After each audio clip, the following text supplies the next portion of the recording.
என்னப்பனே கணேசா, ஜெய ஜெய சங்கர ஹரஹர சங்கர, ஜெய ஜெய சங்கர ஹரஹர சங்கர.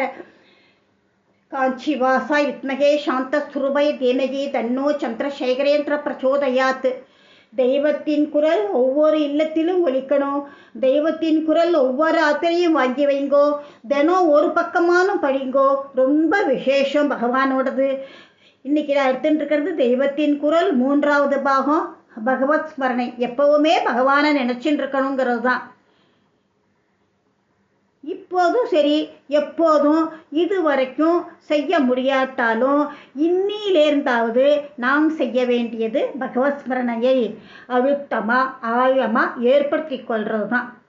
வாழ்நாள் பூரா நம்ம வெளியில் எத்தனையோ காரியம் செஞ்சுட்டு இருந்தாலும் உள்ளூர ஒரு பகவானிட்ட கொஞ்சம் நம்ம மனசு ஒட்டின்னு இருந்தால் அந்திம காலத்தில் கண்ட ஞாபகம் வராது. அவன் நினைவு மட்டும் மாம் ஏவ என்கிற மாதிரி அது மாத்திரமே இருந்துட்டு இருக்கும். இல்லைன்னாக்க இழிச்சு பறிச்சுட்டு இருந்தாலும் அப்பவும் நம்ம மனசு பகவத் ஸ்மரணையில் இருக்கும். ஏன், நம்ம ஆரம்பத்திலேருந்தே அவனை நினச்சிட்டு இருக்கோம். கொஞ்சம் நேரமானோம் அதை தொட்டு அந்த நேரத்துலையும் அவனோட ஞாபகம் நமக்கு வரும்.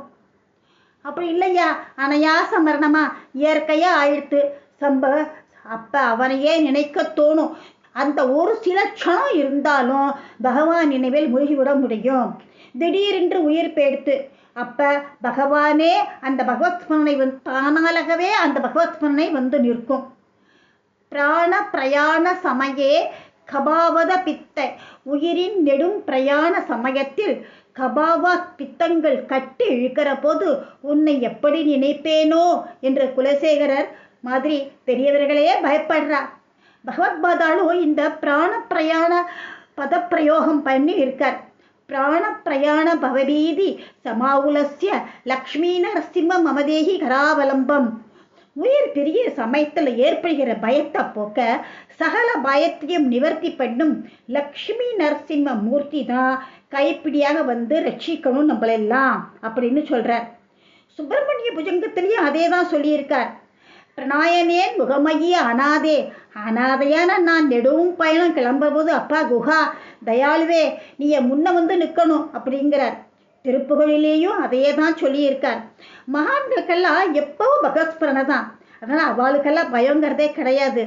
நமக்காகத்தான் ஸ்லோகங்கள்லாம் பாடியிருக்கா. பெரியவார் இன்னும் கொஞ்சம் சுவாதீனமாக கூட சொல்கிறார் பகவான் கிட்டக்க.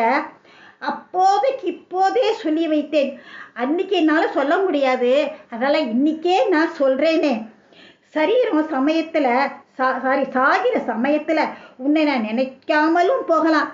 அதுக்காக நீ என்னை விட்டுடாத. இப்போதே உன்னை என்னால் நினைக்க முடிகிறது.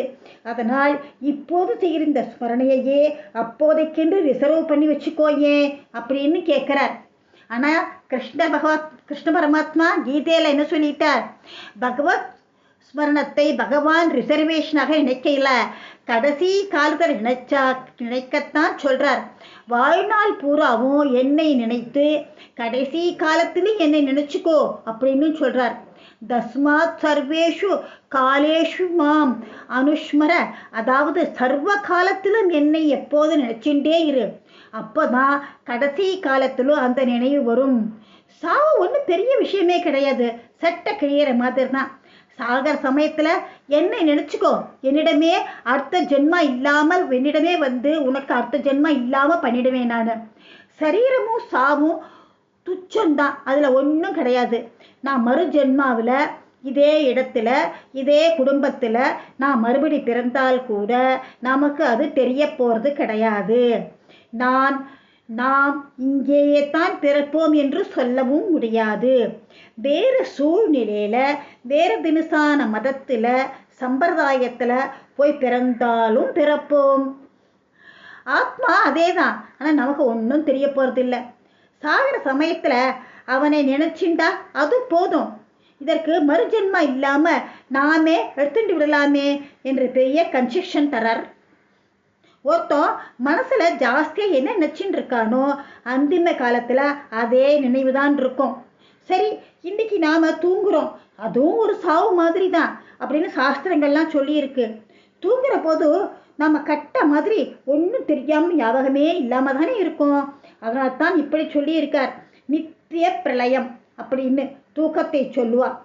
நாம் உயிர் போகிற போது பகவானை நினைக்க முடியாது இல்லையா? அதனால் இன்னிலேருந்து நாம் தூங்க போகும்போது நமது இஷ்ட தெய்வத்தையே குருவையோ நினச்சுட்டே தூங்கணும். வேறு நினைவு வரவே கூடாது.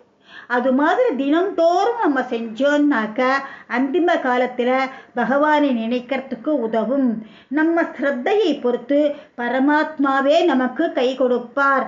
புலனடக்கி நினைவிழுந்து பொறிகலங்கி கபமடைக்க பலன்களிந்து பயம் மிகுந்து உடல் நடுங்க நமனை நாடும் போதினில் உலகறிந்த துறைகள் வேறு உதவிடுமோ? நீ இல்லாமல் எனக்கு யார் உதவி செய்வா கிருஷ்ணா? உன்னை விட்டா எனக்கு வேற யாரா இருக்கா?